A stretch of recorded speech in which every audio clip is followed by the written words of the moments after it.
Hello everyone, मैं चांद अहमद आज फिर से आपका स्वागत करता हूं अपने यूट्यूब चैनल स्टडी सो 98 पर। तो चलिए टॉपिक शुरू करने से पहले मूड बनाते हैं। हर सपने को अपनी सांसों में रखो, हर सपने को अपनी सांसों में रखो, हर मंजिल को अपनी बाहों में रखो। हार जीत आपकी है ये दोस्त, बस अपने लक्ष्य को अपनी निगाहों में रखो। तो हार जीत हमेशा इंसान की अपनी ही होती है। हार होगी तो अपनी होगी, जीत होगी तो अपनी होगी, लेकिन हमें अपने लक्ष्य को नहीं भूलना चाहिए। लक्ष्य को अपनी निगाहों में रखनी चाहिए। एक बार हार गए तो क्या हुआ, हम दूसरी बार कोशिश करेंगे, तीसरी बार कोशिश करेंगे। और किसी ने कहा है कि कोशिश करने वालों की कभी हार नहीं होती। तो इसीलिए हम हार जीत छोड़कर लगातार कोशिश करेंगे और अपने लक्ष्य को अपनी निगाहों में रखेंगे। तो चलिए इसी के साथ शुरू करते हैं अपना आज का टॉपिक। तो चलिए देखते हैं आज का हमारा टॉपिक होगा क्लास 10th मैथ प्रश्नावली 3.4 का। ये जो होगा पार्ट 2 होगा। इससे पहले हमने पार्ट 1 बना रखा है और पार्ट 1 के भी पहले इसके पीछे जितने भी सारे मैथ्स हैं, सारे एक्सरसाइज हैं, उसको हमने करा रखा है। अगर आपने नहीं देखा तो आपको आई बटन पे सारे वीडियोस मिल जाएंगे, वो जाके देख लीजिए और समझ लीजिए। बहुत अच्छे से एकदम बेसिक से समझाया हुआ है। तो आज हम करेंगे प्रश्नावली 3.5 के क्वेश्चन नंबर 2 से। क्वेश्चन नंबर 2 का 1 बोल रहा है। क्वेश्चन नंबर 2 उसका जो फर्स्ट क्वेश्चन है, 2 का फर्स्ट क्वेश्चन वो बोल रहा है ए और बी के किन मानों के लिए निम्न रैखिक समीकरणों के युग्म के अपरिमित रूप से अनेक हल होंगे। तो हमारा समीकरण दिया हुआ है, वो समीकरण पहले लिख लेते हैं। दिया है 2x + 3y = 7। ये तो प्लस में है, इधर लाएंगे, हो जाएगा 2x + 3y - 7 = 0। इस साइड में कुछ नहीं बचेगा। अब उसके बाद दूसरा हमारा दिया हुआ है a - b x + a + by बराबर 3a + b - 2। ये हमारा दिया हुआ है। तो इसी को हमको क्या करना है, इसमें a और b का मान निकालना है। a और b का मान निकालना है, वो भी उस समीकरण में निकालना है कि अपरिमित रूप से अनेक हल हो। तो इसको भी इस साइड पहले लाते हैं। तो a - b x + a + b y, ये प्लस है, यहाँ कुछ नहीं है तो क्या है, यहाँ कुछ नहीं है तो प्लस है। इस साइड में आएगा तो माइनस हो जाएगा, -3a + b - 2 बराबर 0। ये हो गया। उसके बाद हम क्या करेंगे, ये हो जाएगा हमारा समीकरण सेकेंड। उसके बाद हम क्या करते हैं, a1 a2 b1 b2 और c1 c2 निकालते हैं। तो निकाल लेते हैं यहाँ से a1 a2 b1 b2 और c1 c2। तो a1 समीकरण फर्स्ट से निकलता है, तो निकालते हैं a1 क्या हो जाएगा हमारा 2, b1 हो जाएगा 3 और c1 -7। उसके बाद निकालेंगे a2 हो जाएगा x का जो गुणांक होता है वही a1 होता है, या फिर x का जो गुणांक होता है वही a2 होता है, और y के गुणांक को हम b2 बोलते हैं। तो यहाँ x का गुणांक कौन है, a - b है। तो a2 क्या हो जाएगा a - b, b2 क्या हो जाएगा, b2 हो जाएगा a + b, और c2 क्या हो जाएगा हमारा, तो c2 हमारा हो जाएगा ये -3a + b - 2। उसके बाद हमारा बोला है कि अपरिमित रूप से अनेक हल होने चाहिए। और अपरिमित रूप से अनेक हल के लिए क्या होता है, तो यहाँ लिखेंगे अपरिमित रूप से अनेक हल के लिए आप लोगों को हमने एक सारणी बताई थी, सारणी 3.4। उसमें जो बताया था वो हमने आपको बोला भी था कि वो याद होना बहुत ज़रूरी है, उसी के आधार पे मैथ्स बनते हैं। तो ये मैथ जो है उसी के आधार पर बनेगी। बोला है अपरिमित रूप से अनेक हल होने चाहिए, और अपरिमित रूप से अनेक हल होने के लिए क्या होता है कि a1 बटा a2 बराबर होता है b1 बटा b2 के, और बराबर होता है c1 बटा c2 के। तभी क्या आता है, अपरिमित रूप से अनेक हल आते हैं, जब ये तीनों आपस में बराबर होते हैं। तो हम क्या कर लेंगे, इन तीनों को बराबर कर लेंगे, लिख लेते हैं इस साइड में, तीनों को बराबर लिख लेते हैं। तो तीनों क्या हो जाएगा, यहाँ होगा A1 का मान हमारा दिया है 2 बटा A2 दिया है A माइनस बी। उसी तरह से इस साइड में हमारा दिया हुआ है B1 हो जाएगा 3 और B2 का मान दिया है A प्लस बी और C1 है -7 और C2 है -3A प्लस बी -2। ये माइनस से माइनस कट जाएगा तो हमारा क्या बच जाएगा, यहाँ पे लिखेंगे 2A माइनस बी बराबर 3 बट्टा A प्लस बी बराबर 7 बट्टा 3A प्लस बी -2।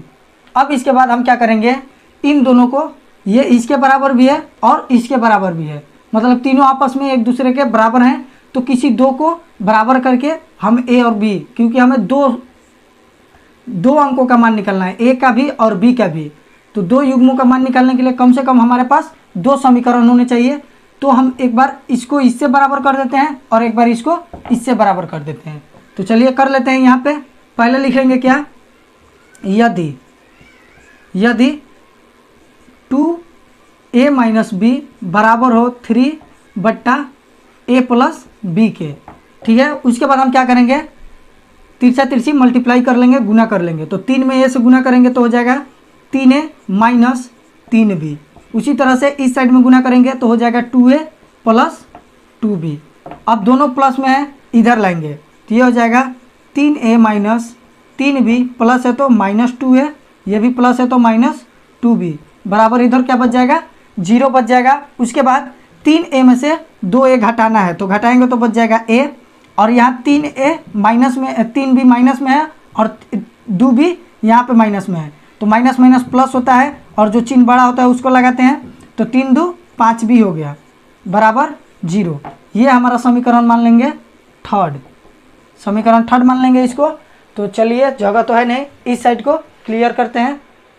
तो चलिए देखते हैं इसके आगे। अब हम क्या करेंगे, एक बार हमने इसको बराबर कर लिया, अब इन दोनों को बराबर कर लेते हैं। तो करेंगे तो क्या होगा, यहाँ फिर से लिखेंगे यदि क्या होगा, 3A 3 बट्टा में A प्लस बी बराबर होगा किसके, 7/3A प्लस बी माइनस 2 के। ये अगर बराबर होगा तो यहाँ से भी A और B का मान निकाल लेंगे। तो चलिए इसका भी A और B का मान निकाल लेते हैं। 3 से इन तीनों में गुना करेंगे और 7 से इन दोनों में गुना करेंगे, तिरछा तिरछी गुना होता है तो गुना कर लेते हैं। 3 तिया 9A प्लस 3B माइनस 3 दूनी 6, और इधर करेंगे तो 7 में A से करेंगे तो 7A प्लस 7B। फिर इन दोनों को भी प्लस में इस साइड लाएंगे तो माइनस में हो जाएंगे, तो यहाँ लिखेंगे 9A प्लस 3B, ये प्लस में है तो माइनस 7A, ये प्लस में है तो ये भी -7B इज इक्वल टू, ये 6 इधर माइनस में था, इस साइड में लाएंगे तो क्या हो जाएगा, प्लस में हो जाएगा। अब इसके बाद 9A में से हम 7A घटाएंगे तो क्या बच जाएगा 2A, और ये प्लस है और ये प्लस है, ये माइनस है, तो प्लस माइनस माइनस होता है और जो बड़ा होता है इसका चिन्ह लगाते हैं। तो चिन्ह लगा दिए, घटाएंगे तो क्या बच जाएगा 4B बराबर 6 हो जाएगा। उसके बाद इन दोनों में हमको 2 कॉमन मिल रहा है तो 2 कॉमन भी कर लेते हैं। A माइनस 2B बराबर 6 हो जाएगा, और 2 इधर गुने में इधर आएगा तो बट्टे में हो जाएगा। तो A माइनस 2B बराबर 6 बट्टा 2, 2 तिया 6, तो क्या आ जाएगा A माइनस 2B बराबर 3। ये हमारा हो जाएगा समीकरण 4। समीकरण 4 हो जाएगा। तो चलिए इस साइड भी हम क्या कर लेते हैं, थोड़ा सा क्लीन कर लेते हैं। तो ये हमारा हो गया समीकरण 4 और ये हो गया समीकरण 3। तो अब हम क्या करेंगे, इसको विलोपन विधि से हम क्या करेंगे, A और B का मान निकाल लेंगे, जैसे विलोपन विधि से X और Y का मान निकाल देते हैं। तो यहाँ A अकेले है, यहाँ भी A अकेले है, दोनों में प्लस है, तो हम क्या कर देंगे, समीकरण फर्स्ट माइनस समीकरण सेकेंड। तो वही लिख देंगे, समीकरण फर्स्ट माइनस समीकरण सेकेंड, मतलब समीकरण फर्स्ट में से समीकरण सेकंड को घटाएंगे। फर्स्ट सेकंड नहीं है, यहाँ हमारा थर्ड और 4 है तो थर्ड 4 लिखेंगे। आदत हो गई है फर्स्ट और सेकंड लिखने की, वही लिख दिए। तो अब हम क्या करेंगे, थर्ड और 4 को घटाएंगे। तो लिख लेते हैं, हमारा थर्ड है ये A माइनस 5 भी बराबर 0 और ये है a माइनस 2b बराबर 3। अब घटाने पर लिखे हैं तो घटाने वक्त क्या होता है, चिन्ह चेंज हो जाता है। ये प्लस है तो माइनस, माइनस है तो प्लस, ये प्लस है तो माइनस। अब ये दोनों कट गए, यहाँ पे क्या बचेगा, plus minus minus, minus 3b और इधर भी बचेगा क्या, माइनस 3। तो यहाँ से माइनस कट जाएगा, b बराबर क्या हो जाएगा 3 और 3 गुने में इधर है तो बट्टे में, 3 एकम 3, तो b बराबर हमारा क्या आ गया, 1 आ गया। ये हमारा एक आंसर हो गया। अब हमको क्या करना है, a का मान भी निकालना है। तो a का मान निकाल लेते हैं। समीकरण थर्ड में a का मान रख देते हैं या 4 में a का मान रख देते हैं। तो लिखेंगे समीकरण थर्ड में b का मान रखने पर, तो मान रख देते हैं। मान रखेंगे तो क्या होगा, समीकरण थर्ड हमारा ये था a माइनस 5b बराबर 0। लिख लेते हैं a माइनस 5 और b के जगह क्या रखना है, हमको 1 रखना है, बराबर 0। तो a बराबर 5 में 1 से गुना करेंगे तो क्या हो जाएगा, 5 हो जाएगा और ये माइनस में इस साइड में आएगा तो प्लस 5 हो जाएगा और 0 में 5 जोड़ेंगे तो कोई अंतर नहीं होगा, तो एक ठो ये हमारा आंसर हो गया। मतलब इस समीकरण का जो अपरिमित रूप से अनेक हल बोला था, किस के लिए, a और b के लिए, तो a का मान हमारा हो जाएगा 5 और b का मान हो जाएगा 1। तो चलिए फटाफट से चलते हैं अगले क्वेश्चन पे। तो चलिए देखते हैं इसका जो क्वेश्चन नंबर 2 का दूसरा क्वेश्चन। इसमें दिया है कि k के किस मान के लिए निम्न रैखिक समीकरण युग्म का कोई हल नहीं है। तो इसका भी काम वही है, बस हमारा सारणी 3.4 याद होना चाहिए कि कब कोई हल नहीं होता है। तो कोई हल नहीं होता है कब, जब a1 बटा a2 बराबर हो b1 बटा b2 के और बराबर ना हो c1 बटा c2 के, तब क्या होता है, कोई हल नहीं होता है। तो उसी पे हम क्या करेंगे, बनाएंगे। तो सबसे पहले हम क्या करेंगे, इसको प्लस है एक उस साइड में, प्लस में इस साइड में लेंगे। तो लाएंगे तो हो जाएगा 3x plus Y minus 1 is equal to 0। ये हो जाएगा समीकरण फर्स्ट। उसके बाद ये भी प्लस में, इसको भी इस साइड लेंगे तो हो जाएगा 2k minus 1 x plus k minus 1 y minus 2k plus 1 बराबर 0। ये हो जाएगा हमारा समीकरण सेकेंड। उसके बाद a1 a2 निकाल लेते हैं। तो लिखेंगे a1 बराबर क्या हो जाएगा 3, b1 हो जाएगा 1, c1 वो हो जाएगा -1। उसके बाद a2 निकालेंगे। a2 हो जाएगा 2k माइनस 1, b2 हो जाएगा k माइनस 1 और c2 हो जाएगा -2k प्लस 1। हो गया। उसके बाद हम चेक करेंगे, क्या लिखेंगे कि बोल रहा है कोई हल नहीं, तो यहाँ लिखेंगे कोई हल नहीं होता है। कोई हल नहीं होता है जब, कोई हल नहीं होता है जब a1 बटा a2 बराबर हो b1 बटा b2 के और बराबर ना हो c1 बटा c2 के। यही होता है कोई हल नहीं होता है जब a1 बटा a2 बराबर होता है b1 बटा b2 का और बराबर नहीं होता है c1 बटा c2 के। तो इसका हम मान रख देते हैं सबका। तो मान रखेंगे जब, तो हमारा a1 है 3, लिख देते हैं यहाँ पे 3 बटा a2 है 2k माइनस 1 बराबर b1 है 1 और b2 है k माइनस 1 बराबर c1 है -1 और c2 है -2k प्लस 1। ये हो गया। अब इसके बाद हम क्या करेंगे, इसके बाद हम करेंगे कि इनको ये माइनस और माइनस क्या हो जाएगा, कट जाएगा और ये हमारा बराबर नहीं है। तो इसके बाद हम क्या लिखेंगे, इधर लिख लेंगे 3 बटा 2k माइनस 1 बराबर 1 बटा k माइनस 1 और बराबर नहीं 1 बटा 2k प्लस 1। अब यहाँ हमको सिर्फ एक ही अंक का मान निकालना है और वो है हमारा k। तो हम एक ही समीकरण बनाएंगे तो उससे हमारा k का मान निकल जाएगा। तो ये दोनों बराबर है तो क्यों ना हम इन दोनों को ही चेक कर लें, क्योंकि ये तो बराबर है नहीं। तो बराबर नहीं है, तो इन दोनों को अगर हम चेक कर लेंगे जैसे हमने पिछली में चेक किया तो हमारा के का मान आ जाएगा। तो लिखेंगे यदि क्या लिखेंगे 3/2k-1 बराबर हो 1/k-1 के। ये हम लेते हैं, ये तो बराबर है, पहले से ही दिखा रहा है कि बराबर होता ही है। तो अब क्या करेंगे, तिरछा तिरछी इसको भी गुना करेंगे। तो 3 में k से गुना करेंगे तो 3k-3 बराबर 2k में 1 से गुना करेंगे तो 2k और 1 में 1 से गुना करेंगे तो 1। ये प्लस है, इधर आएगा 3k प्लस है तो माइनस 2k बराबर -1 और ये -3 है, इधर है तो +3।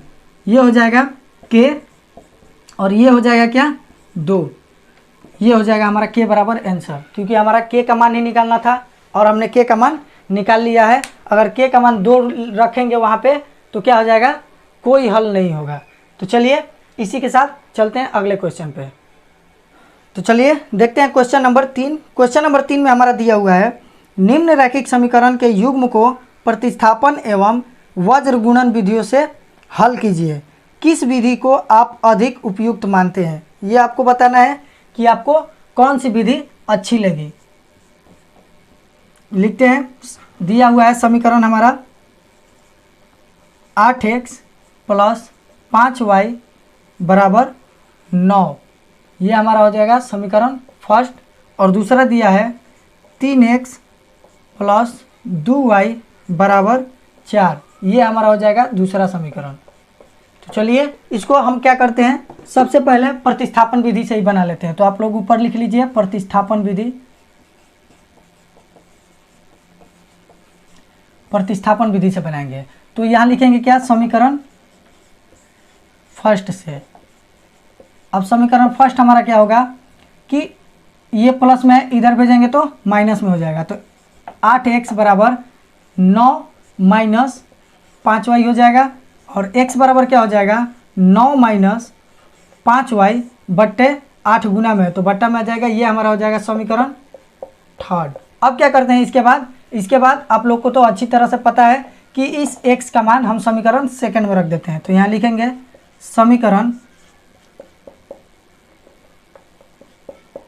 सेकंड में x का मान रखने पर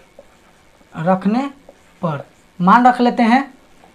तो मान रखेंगे तो क्या होगा, अब यहाँ हम मान रखेंगे x का समीकरण सेकंड में, तो ये हो जाएगा 3। अब x के जगह पे क्या लिखना है हमको, 9 माइनस 5y बट्टा 8 लिखना है, लिख दिए। उसके बाद हमें क्या लिखना है, प्लस 2y बराबर 4। उसके बाद हम क्या करेंगे, इस 3 से दोनों में गुना करेंगे। तो गुना कर लेते हैं, 3 9 27 और माइनस 3 5 15y बट्टे 8 और ये हो जाएगा प्लस 2y बराबर 4। इसके नीचे कुछ नहीं है तो 1 है। अब इन दोनों का हम क्या करेंगे, बट्टा पका जोड़ बनाएंगे। तो बट्टे पे का जोड़ जब बनाएंगे तो क्या हो जाएगा, 8 और 1 का एलसीएम लेंगे तो हो जाएगा 8 और उसके बाद 8 में 8 से डिवाइड करेंगे तो हमारा सेम वही हो जाएगा 27 माइनस 15y और इसके बाद प्लस 16y बराबर 4। अब करेंगे तो ये हो जाएगा 27 और ये करेंगे तो प्लस y, 16 में से 15y घट गया, बट्टा में 8 बराबर ये क्या हो जाएगा 4। अब 27 प्लस y और ये 8 नीचे बटे में इधर आएगा तो गुना में, तो 8 चौके 32 हो जाएगा। अब y बराबर क्या हो जाएगा 32 और ये 27 प्लस में इधर है तो माइनस में, ये हो गया 27। तो y बराबर हमारा क्या आ गया 5 आ गया। ये हो गया हमारा एक ठो आंसर। अब इसके बाद y का मान हम समीकरण थर्ड में रख देंगे और x का वैल्यू निकालेंगे। तो लिखेंगे समीकरण थर्ड में y का मान रखने पर तो मान रख देते हैं। हमारा समीकरण थर्ड है x बराबर 9 माइनस 5y बट्टा 8। तो ये हो जाएगा x बराबर 9 गुने 9 माइनस 5 गुने y का मान है 5/8, इधर लिख लेते हैं। इसके बाद क्या हो जाएगा, x बराबर 9 माइनस 5 पंजे 25, तो यहाँ लिख लेंगे 25/8, 25/8 लिख लिए। उसके बाद क्या हो जाएगा, x बराबर 25 में से 9 घटेगा तो बचेगा -16/8, 8 दूनी 16, x बराबर क्या हो जाएगा -2, एक तो ये हमारा आंसर हो गया। तो आई होप आपको इतनी बातें समझ में आई होगी, और आगे भी समझने के लिए हमारे चैनल को अभी तक सब्सक्राइब नहीं किया तो प्लीज़ हमारे चैनल स्टडी शो 98 को सब्सक्राइब कर लीजिए और बेल आइकन को प्रेस कर लीजिए, ताकि आने वाले वीडियो की नोटिफिकेशन आपको मिलती रहे। और वीडियो अच्छी लगी तो प्लीज़ एक लाइक कर दीजिए, अपने दोस्तों के साथ शेयर भी कर लीजिए, ताकि वो भी आप लोगों के साथ सीखते रहे और समझते रहे। उसके बाद अगर कहीं भी आप लोगों को समझ में ना आए तो वीडियो को दोबारा रिवाइंड करके देख लीजिए, फिर भी समझ में ना आए तो एक कमेंट जरूर कीजिए। तो चलिए चलते हैं अगले क्वेश्चन पे। तो चलिए देखते हैं इसी क्वेश्चन को, क्वेश्चन सेम रहेगा। अब इसी क्वेश्चन को हमें बनाना है वज्र गुणन विधि से। तो वज्र गुणन विधि से बनाने से पहले हम क्या करते हैं कि ये प्लस में है तो इस साइड में लाते हैं, तो यहाँ लिखेंगे 8x प्लस 5y प्लस है तो -9 बराबर क्या हो जाएगा 0, ये हो जाएगा समीकरण फर्स्ट। और इसमें भी उसी तरह से लिखेंगे 3x प्लस 2y, ये प्लस है तो -4 बराबर 0, समीकरण सेकेंड। एक आपको हमने फॉर्मूला बताया था b1 c1 a1 b1, फिर बताया था b2 c2 a2 और उसके बाद b2, और इसको हमने तिरछा तिरछी ऐसे गुना करने के लिए बोला था। तो वो क्योंकि ये क्वेश्चन हमारा खुद बोला है कि वज्र गुणन विधि से बनाना है, ये बनने वाला है तभी तो बोला है कि बनाना है। तो आज के लिए आपको कुछ अलग ही नया ट्रिक बताएंगे, ये सब भी याद नहीं करना पड़ेगा, ये सब याद करने की कोई ज़रूरत नहीं, एक नई ट्रिक से बताएंगे, नए तरीके से बताएंगे, वो भी आप लोग को समझ आएगा। तो सबसे पहले हम लिखेंगे x y और 1, हमारा तो होता ही है x y 1, यहाँ भी लिखते थे x y और यहाँ 1 लिखते थे, तो यही x y 1 होता है। और एक लाइन खींच लेंगे अच्छे से। अब इस ये x है, x के गुणांक जो जो हैं उसमें लिख लेंगे। तो समीकरण फर्स्ट में x का गुणांक है 8 और सेकंड में है 3। उसके बाद समीकरण फर्स्ट में y का गुणांक जो है 5 है और समीकरण सेकंड में y का जो गुणांक है वो 2 है। उसके बाद समीकरण फर्स्ट में 1 का जो गुणांक है वो क्या है -9 और क्या है फिर -4। अब क्या करेंगे, अब इसके बाद हम लिख लेते हैं x बट्टा y बट्टा और क्या लिखते हैं 1 बट्टा, यही तो करते थे। उसके बाद सेम वही काम हम करेंगे, इसी तरह से होगा लेकिन बिना फॉर्मूले के। अब हमको x के नीचे वाले अंक निकालने हैं, तो x निकालना है तो हम क्या करेंगे, x को बंद कर देंगे, x को ढक देंगे और x को ढकने के बाद जो संख्या पहले दिखाई देगी उसमें हम गुना कर देंगे। तो x ढके तो ये हमारी संख्या बची, तो इधर से इसमें गुना कर देंगे, तो 5 चौके 20, तो ये हो जाएगा -20। और फॉर्मूले में हमारा माइनस होता था तो उसके लिए हम माइनस लिख दिए, और ये हो जाएगा 9 दूनी 18 -18, और फॉर्मूले में भी माइनस है तो माइनस माइनस क्या हो जाएगा +18। अब इसके बाद हमें y निकालना है तो हम क्या करेंगे, y को बंद कर देंगे, और y को बंद करने के बाद y के बाद तुरंत हमारे क्या मिला 1 मिला। तो अब 1 वाले के ये ऊपर वाले संख्या को इससे गुना करेंगे 3 से, तो 9 में 3 से गुना करेंगे तो 9 तिया -27 हो जाएगा, ये माइनस में है। अब उसके बाद ये बंद किए हैं तो ये तो तिरछा तिरछी हो गए। अब 8 में 4 से गुना करेंगे तो क्या होता है माइनस होता है, और 8 चौके 32 -32 हो जाएगा, और माइनस पहले से भी होता है तो माइनस माइनस +32 हो जाएगा। उसके बाद 1 को निकालना है तो 1 को बंद कर देंगे, जब 1 को बंद करेंगे तो हमारे ये है 8 दूनी 16, तो लिखेंगे क्या 8 दूनी 16। अब 3 पचे 15 -15, ये हमारा हो गया विदाउट फॉर्मूले के एक नए ट्रिक से। जब भी हमारा क्वेश्चन बोल दे कि वज्र गुणन विधि से बनाइए तो हमें a1 a2 b1 b2 c1 c2 निकालने की ज़रूरत नहीं, अद्वितीय हल चेक करने की ज़रूरत नहीं, डायरेक्ट हम इस टाइप से भी बना सकते हैं। ये करने के बाद अब हम क्या करते थे, एक बार x को 1 के बराबर करते थे और एक बार y को 1 के बराबर करते थे। तो पहले ये जोड़ घटाव कर लेते हैं, उसके बाद बराबर करेंगे, तो ये हो जाएगा -2 और y बट्टा में क्या हो जाएगा 5, और इधर करेंगे तो 1/1। अब क्या करेंगे, x को 1 के बराबर करेंगे, फिर y को 1 के बराबर करेंगे, तो यहाँ लिख लेंगे x बट्टा -2 बराबर 1/1, ये हो गया y/5 बराबर 1/1। इधर करेंगे तिरछा तिरछी गुना कर लेंगे तो x बराबर आ जाएगा -2, ये आंसर हो गया। और इसमें भी तिरछा तिरछी गुना कर लेंगे तो y बराबर आ जाएगा क्या, 5, ये भी आंसर हो गया। तो हमको लगता है कि ये आसान है, उस A1 A2 B1 B2 और C1 C2 से, ना फार्मूले की टेंशन, ना याद करने की, ना कुछ, बस ये याद रखना है कैसे गुना करना है। जब भी हम गुना करेंगे तो हमको ऊपर से नीचे या नीचे से ऊपर भी कर सकते हैं कभी कभी।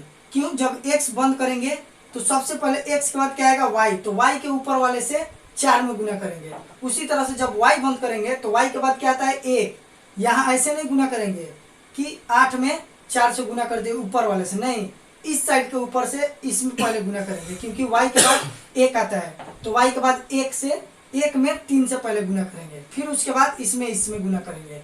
अगर उल्टा कर देंगे तो आंसर कुछ गलत आ जाएगा। तो आज के लिए बस इतना ही, मिलते हैं अगली वीडियो में अगले मैथ के साथ, तब तक के लिए जय हिंद।